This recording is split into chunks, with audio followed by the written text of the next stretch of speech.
10년 후 정월 보름날에 손님이 찾아올 것이야. 그분에게 이 물건을 전해주게. 그 사람은 을미생이니라. 을미생이면 지금 15살이군요. 그동안 여러 사람이 찾아와서 오라버님께서 남기신 유품들을 내달라고 했죠. 그때마다 오늘이 있기를 기다리고 깊이 간직해 왔습니다. 감사합니다. 봉서전수 3.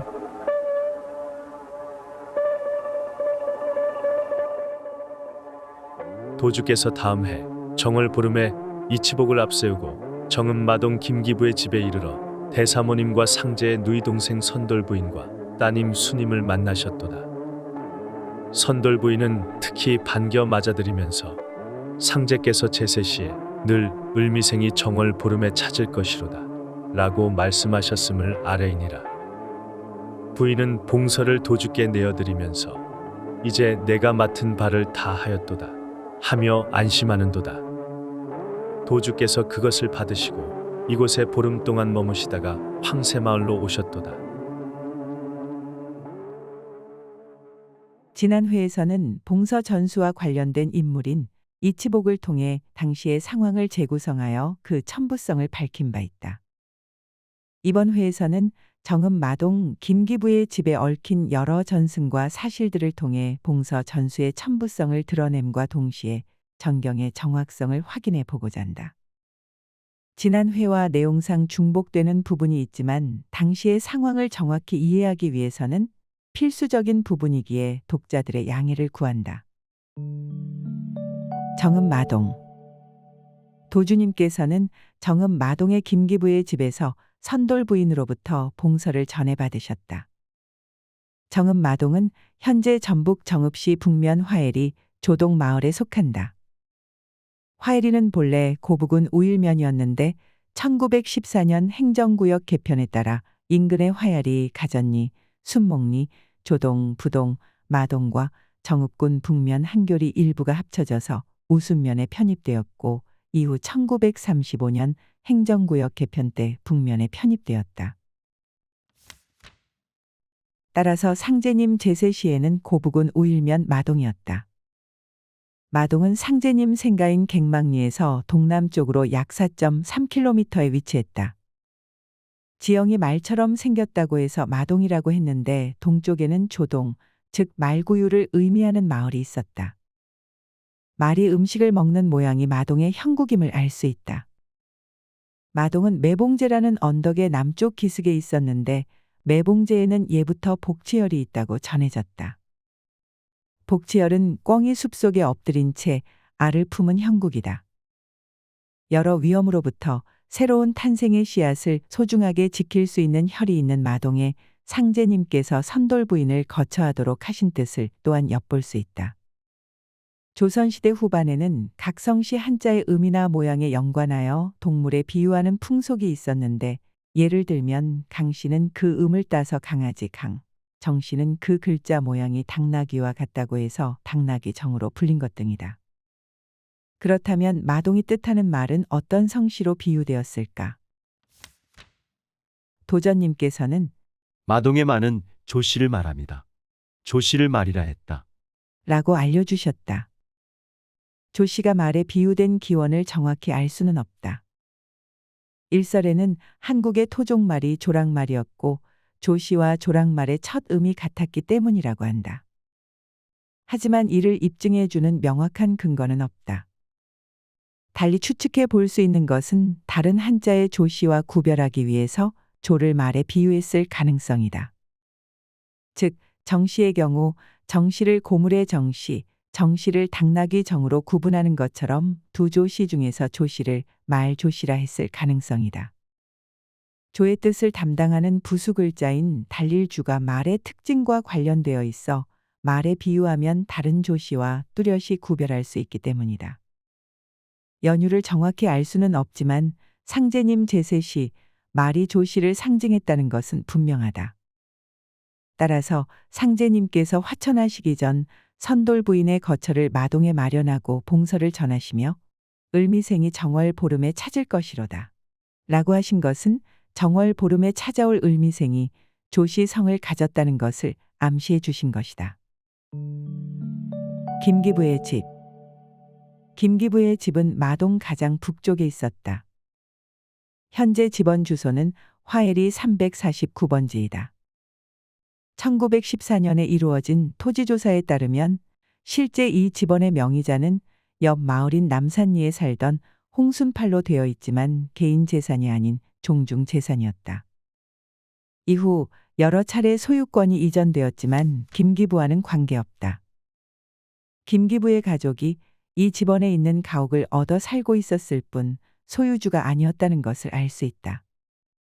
당시 김기부의 집 주변 북동, 서쪽에 접한 땅은 모두 남양 홍씨들의 명의로 되어 있고 현재도 매봉제에는 남양 홍씨 참판공파 사발 종중의 땅이 아직 남아 있다. 따라서 김기부의 가족은 이 종중의 땅을 관리했거나 세를 들어 살았다고 보아야 한다.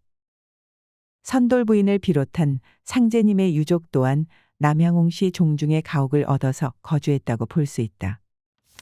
그렇다면 왜 선돌 부인은 김기부의 집에 있었다고 알려졌을까? 아마도 김기부의 가족이 먼저 그 집원에 살고 있었기 때문이었을 것이다. 여기에 관해서는 김기부의 진술을 참고해 볼 필요가 있다. 그는 상제님의 모친인 대사모님께서 자신의 집 아래 있는 샘 옆에 집 행랑채를 얻어서 사셨으며 이곳에서 상제님 부친의 탈상을 했고 선돌 부인도 함께 있었다는 이야기를 남겼다. 이외에도 강수님이 시집갈 때 김기부의 모친인 김혜원이 머리를 얹어 주었을 정도로 그의 가족은 상제님의 유족과 교류가 깊었다는 이야기가 전해진다. 결국 김기부의 가족이 살던 349번지에는 두 채의 가옥이 있었는데 위쪽에는 김기부의 가족이, 아래쪽에는 선돌 부인 대사모님 강수님이 거처했던 것이다. 대사모님과 상제님의 누이 동생 선돌 부인과 따님 수님. 그렇다면 전경에 기록된 것처럼 대사모님, 선돌 부인, 수님은 어떻게 마동에 거처하게 되었을까? 가장 먼저 마동에 거처하게 된 이는 상제님의 누이 동생인 선돌 부인이다.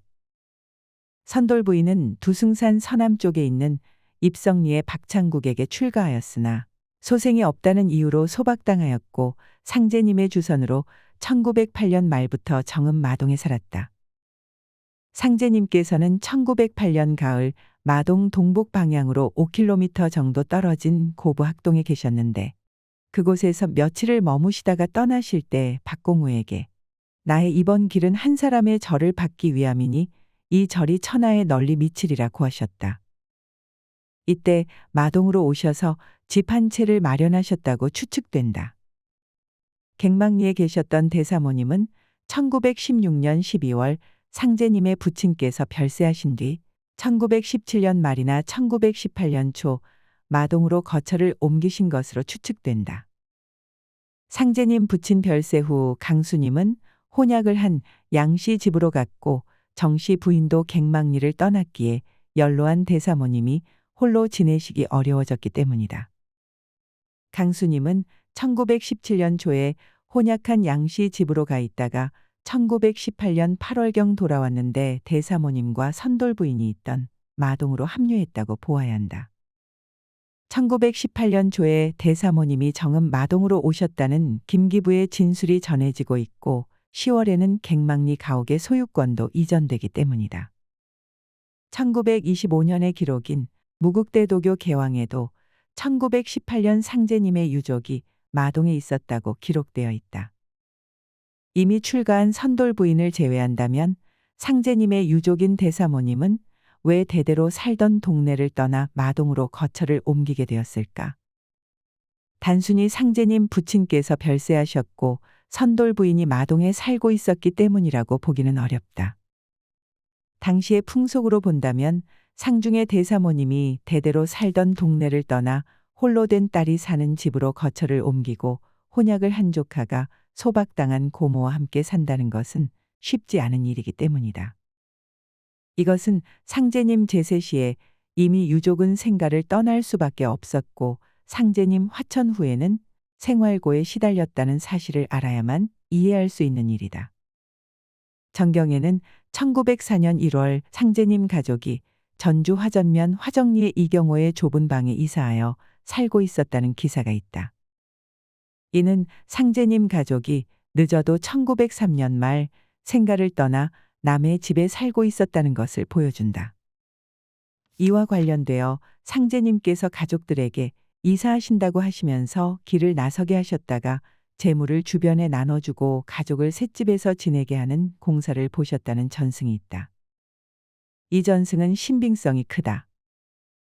왜냐하면 1904년 초에 상제님 가족이 갱망리 생가가 아니라 이경호의 집에 살고 있었다는 사실 외에도 7월 일진회와 관련된 공사를 보시면서 본댁의 살림살이와 전답까지 팔아서 거린들에게 나누어 주신 일이 있기 때문이다. 가족이 이미 생가를 떠났기에 이러한 일들이 가능했다. 제세시 가족은 상제님의 천지공사에 따라 생가를 떠난 상황이었고 화천 후에도 친자 종도 중 유족의 생활을 살피고 모시고자 했던 이들은 없었다. 생계를 책임지시던 부친께서 별세하시자 유족은 14세의 강수님을 양씨 집에 민며느리로 보낼 정도로 궁핍했다. 1914년 일제의 토지조사를 통해 만들어진 토지대장에 따르면 부친은 생가인 신길이 436번지가 아닌 신길이 433-1번지의 소유자로 되어 있다. 조사 당시 생가가 이화백이라는 사람 명의로 되어 있었음을 본다면 이미 상제님 제세 시 처분되었던 것이다. 어느 정도가 부친에게 집을 사들였다는 정경의 일화는 433-1번지가 종도에 의해 마련된 집임을 뜻한다.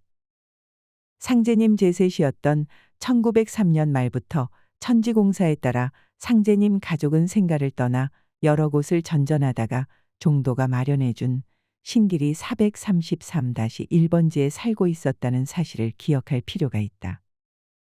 1916년 12월 상제님의 부친이 별세하시자 대사모님이 종도가 부친에게 마련해준 집에서 계속 지내시는 것을 불편하게 생각하셨을 것은 쉽게 짐작할 수 있다.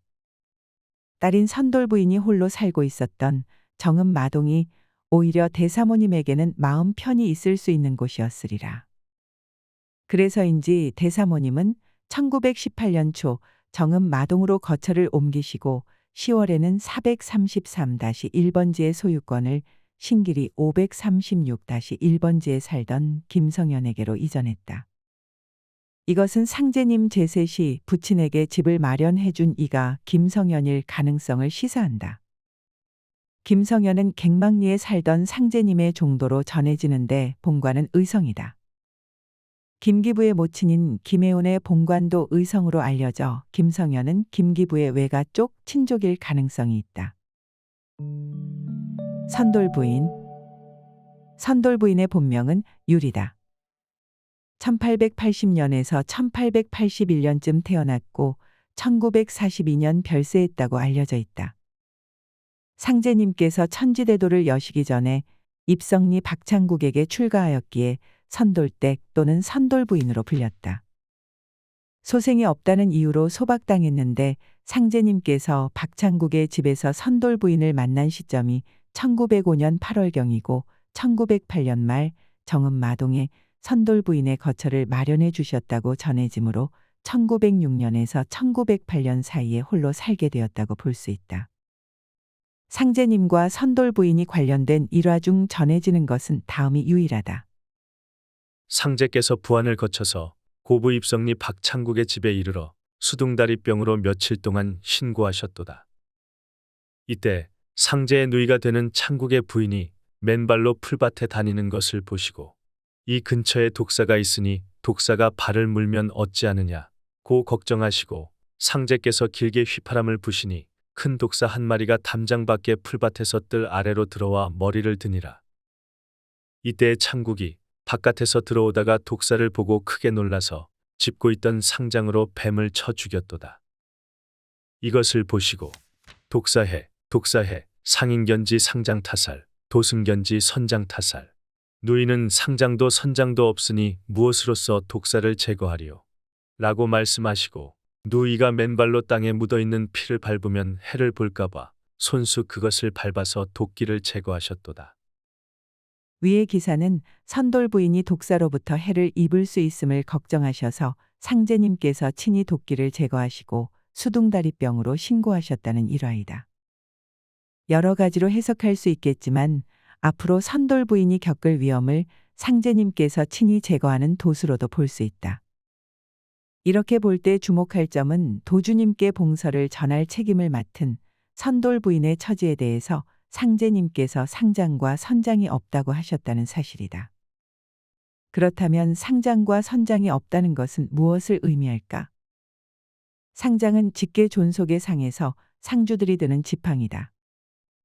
따라서 상제님께서 선돌 부인에게 상장이 없다고 말씀하신 것은 선돌 부인의 미래를 예측하신 것이다. 선돌 부인이 출가를 하였으나 홀로 되었기에 어느 쪽 집에도 소속될 수 없었고 결국 상장을 들 수 없는 처지가 되었기 때문이다. 결국 지켜줄 가족이 없는 홀로 된 처지라는 뜻이다. 선장은 선사의 권위를 상징했는데 득도나 지혜를 의미한다고 볼 수 있다. 따라서 이것이 없다는 것은 종교적인 권위나 깨달음이 없다는 것을 의미한다. 실제 상제님께서 선돌 부인에게 공부를 행하게 하거나 가르침이나 법을 전수하신 바가 일절 없었기에 선돌 부인은 종교단체를 설립하거나 자신에게 닥쳐올 위험을 피할 수 없었다. 봉서를 자신의 힘만으로 지켜야 했으며 상제님의 유언을 전적으로 따를 수밖에 없었다. 결국 상장과 선장이 없다는 것은 선돌 부인이 홀로 무방비의 상태에 놓였으며 오로지 상제님께서 알려주신 바를 통해서만 위험에서 벗어날 수 있다는 뜻으로 해석될 수 있다. 실제로 전해지는 바에 따르면 도주님을 만나기까지 선돌 부인에게는 상제님의 가르침을 얻으려는 이들이 찾아왔는데 선돌 부인은 이들을 의심하지 않고 수하해 두었다. 만약 당시 이들이 봉서의 존재를 알았더라면 선돌 부인은 을미생에게 봉서를 전하라는 상제님의 명을 이루지 못했을 것이다. 실제 이러한 일이 생길 수 있었다는 것을 잘 보여주는 사례는 김기부의 가족이 살던 집에서 1918년 4월 소태산 박중빈과 소태산을 이어 불법 연고의 2대 종법사가 되는 송도군의 만남이 있었다는 사실이다. 이와 관련해서 도전님께서는 다음과 같이 훈시하신 바가 있다. 정읍 마동에서 선돌 부인에게 봉서를 받으실 때 원불교 소태산 박중빈 쪽에서 먼저 와 있었다. 종통의 봉서를 받으려고 했으나 주인이 아니므로 받지 못했다. 위 훈시는 소태산 측의 누군가가 도주님보다 먼저 선돌 부인을 찾아 김기부의 집에 와 있었지만 봉서를 받지는 못했다는 내용이다. 원불교 측의 기록으로도 이를 대략 확인할 수 있다. 송규가 소태산을 만나기 전에 선돌 부인을 스승으로 모셨고 같이 고향인 성주로 가서 1917년 6월부터 9월까지 100일간 태을주 치성을 올렸으며 다시 정읍으로 와 마동 김기부의 집에서 1918년 음력 1월부터 7월까지 태을주로 공부했다는 사실이 전해지는 것이다. 선돌 부인과 송규에 관해서는 자세한 내용을 뒤에 따로 기술했다. 이 일화는 당시 상제님의 종통을 계승하고자 했던 이들이 유족이나 친자 종도를 찾아 상제님이 남기신 비법이나 비전을 찾는 일이 적지 않았다는 것과 선돌 부인이 당시에는 주목받고 있었음을 잘 보여준다. 상제님께서는 당신이 화천하신 후 진법을 찾는 이들이 초장봉기와 같이 나타나고 이들이 갱망리의 유족을 찾아 이용할 것을 내다보셨을 것이다. 그래서 제세 시 이미 가족이 생가를 떠나도록 조치하셨으며 출가하여 홀로 된 누이 선돌 부인을 갱망리가 아닌 마동에 거처하게 하시고 비밀리에 봉서를 전하신 것이다. 하지만 이러한 안배에도 불구하고 상제님의 종통을 계승하려는 이중 몇몇은 홀로 된 선돌 부인을 찾았고 선돌 부인은 이들을 수하에 거둔 것이다. 상제님께서 1905년 박창국의 집에서 선돌 부인이 밟을 수 있었던 도끼를 직접 제거하시고 신고를 겪으신 것은 아마도 이 때문일 것이다. 선돌 부인이 찾아온 이들과 공부나 치성을 함께 했지만 을미생이 정월 보름에 찾을 것이라는 상제님의 말씀을 끝까지 잊지 않고 봉서를 내주지 않았던 것은 상제님께서 선돌 부인에게 행하셨던 공사 때문이었다고도 할 수 있으리라. 이상의 내용을 통해 우리는 상제님께서 봉서 전수를 위해 안배해 두신 수많은 조건을 확인할 수 있었다. 도주님께서 마동에서 선돌 부인으로부터 봉서를 전해받으신 것은 우연이 아닌 필연이며 상제님께서 짜놓으신 도수에 따른 천부적인 것임을 다시 한번 확인할 수 있다.